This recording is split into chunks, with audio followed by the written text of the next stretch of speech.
Eu queria refletir agora sobre os sinais da volta de Jesus. Eu fiz um outro vídeo criticando aqueles que alarmam. Eu queria agora, de maneira breve, falar um pouco, então, quais seriam esses sinais da volta do Senhor? E por que eles existem? Então vamos entrar na primeira questão. Por que Deus enviará sinais? Para nós descobrirmos o dia, ou como alguém disse aí, eu não vou descobrir o dia, mas eu escolho a semana, o mês e o ano. Não é para isso. Há duas questões. A primeira é para o ímpio ser indesculpável.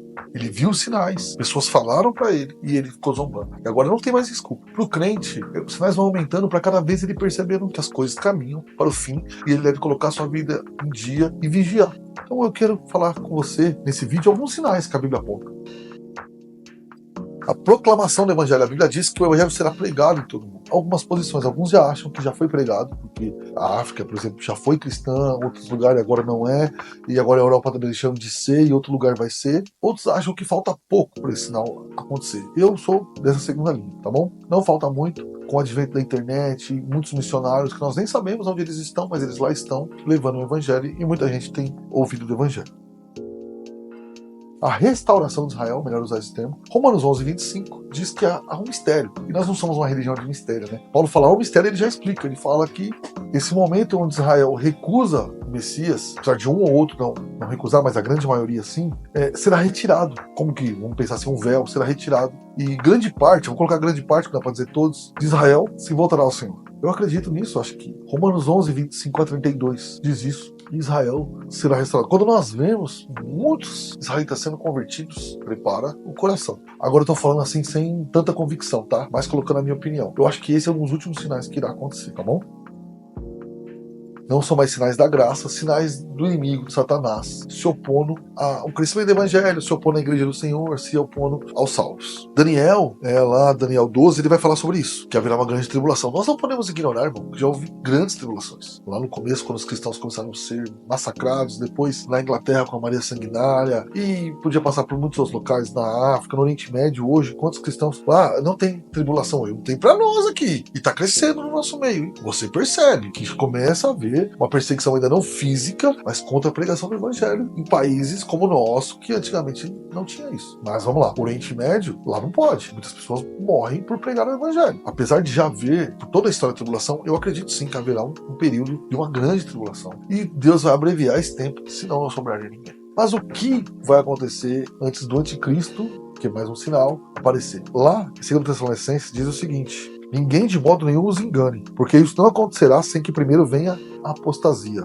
e seja revelado o homem da iniquidade e o filho da perdição. Então, que eu saiba, o filho da perdição, o homem da iniquidade, o anticristo, apesar de alguém tentar chutar aqui ou colar, não foi revelado ainda. E antes tem que haver uma grande apostasia. Apostasia aqui, alguns acham que é o arrebatamento, que o termo aqui apostasia era o rapto. Acho bem difícil tentar isso pelo original e tudo, mas não vou entrar nessa discussão. Mas a apostasia aqui é muito mais o esfriamento da fé, que o senhor já tinha dito, a minha maneira de enxergar, tá bom? Muitos vão estar esfriando na fé e será grande, pessoas conhecidas por serem cristãs abandonando e se tornando ou pessoas de dentro que vão destruindo a fé, ou pessoas que agora se tornam inimigos e lutam de fora. Isso já tem acontecido. No nosso país, pessoas que há 20, 30, 40 anos eram até reconhecidos como bons cristãos, hoje são inimigos do evangelho. Hoje eles zoam da palavra de Deus, mesmo alguns deles mantendo o título de pastor. A apostasia tem crescido. Isso é um sinal que tem crescido. Você olha para a Europa, você olha para outros locais onde o evangelho já foi forte, a apostasia é visível. Em 2 Pedro 2:20, ele também aponta para essa apostasia. Pessoas que conheceram, estiveram no meio, mas nunca foram. Um de nós, 1 João vai dizer, esses são os apóstolos, que eles dão as costas agora para o evangelho, e às vezes eles dão as costas para o evangelho, mas permanecem liderando igrejas, sendo realmente um problema dentro delas. Esse é um grande sinal da apostasia. Outro grande sinal da apostasia ainda da questão de sinais de oposição ao evangelho é o anticristo. Ele aparecerá.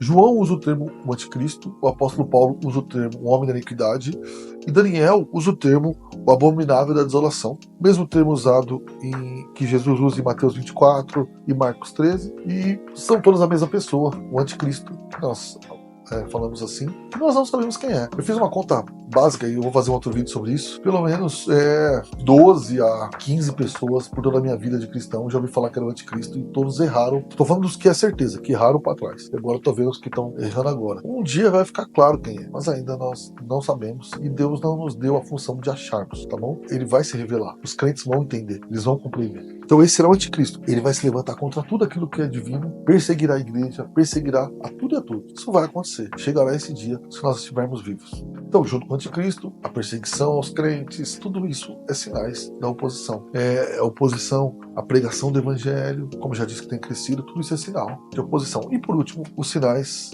que indicam juízo divino, que são guerras, terremotos, fomes e pestes. As guerras vão crescer e isso aponta para o juízo. Deus vai julgar aqueles que não creram. Isso vai acontecer e não vai ficar de fora. E as guerras têm aumentado.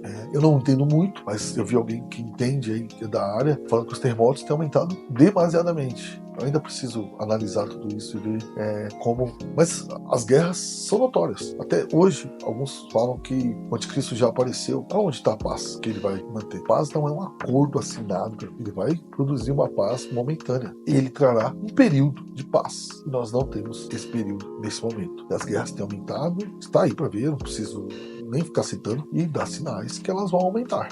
Muito local entrando em colapso. Então haverá guerras, rumores de guerras. Então nós estamos vendo isso. Não há mais um tempo de sossego. Está sempre acontecendo alguma coisa. Depois terremotos, fomes e pestes. Desde aí, acho que de 2005 que eu vi o primeiro grande. Acho que já tirou em 98 na Tailândia. Foi a primeira vez que eu vi grandes terremotos assim sendo noticiados. Aumentou, né? Isso é notório. Está acontecendo. Agora, eu não conheço muito da área. Alguém conhece aí, pode até me ajudar a colocar até informação sobre isso. E inclusive pestes e outras coisas também têm crescido.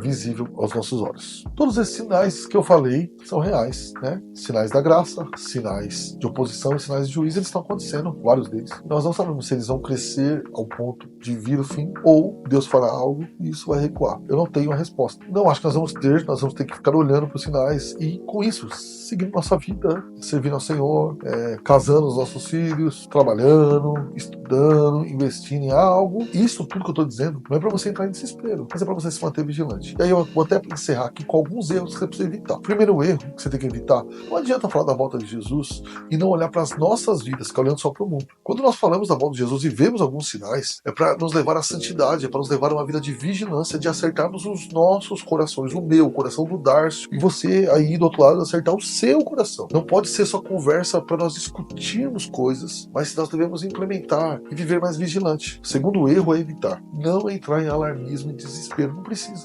Apesar de que os dias ruins podem estar chegando, o crente não deve viver em desespero porque ele tem um Senhor. E essa história, ela vai ser encerrada como ele disse. E ele tem controle sobre a história. E nosso coração deve descansar sobre isso. Você deve fazer a sua parte, você deve buscar ao Senhor, você deve alinhar sua vida ao Senhor, mas sem desespero, sem pânico. Pensa comigo, se seus filhos, qualquer coisa que acontece, se eles são pequenos, ficassem completamente desesperados, você pensa o quê? Esses crianças não pensam que tem pai e mãe para cuidar deles? Nós também. Nós temos um Senhor que cuida de nós. Então nós temos que olhar os sinais, não podemos ignorar, mas não para o nosso desespero. Na realidade, o crente, ele tem que jogar fora todo o desespero escatológico e dizer o quê? Maranata, ora vem, esse dia há de chegar, meu irmão. E eu creio que a sua esperança, assim como é a minha, de encontrarmos o nosso Senhor e esse mundo de pecado, esse mundo caído ficar para trás. Nós estaremos com Ele para sempre e será maravilhoso. O melhor momento dessa terra será nada quando vermos o Senhor vindo nos buscar. Seja você pré-tribulacionista, nós iremos antes da grande tribulação, ou pós, ou mesmo, ou pós como eu. O que interessa lá no fundo é que nós veremos Ele. Nós teremos um corpo purificado e seremos tal como Ele é. Nós veremos o nosso Salvador. O triunfo sobre o pecado, o triunfo sobre o mal acontecer e Cristo sendo glorificado. Essa é a nossa esperança. Não há desespero, há vitória em Cristo Jesus. Ele venceu na cruz do Calvário, ele continua vencendo e em breve voltará para dar fim na história e nos levar para sempre com ele. É isso que eu quero que fique no seu coração. Nós aguardamos a volta do nosso Salvador. Deus abençoe, fique com Deus.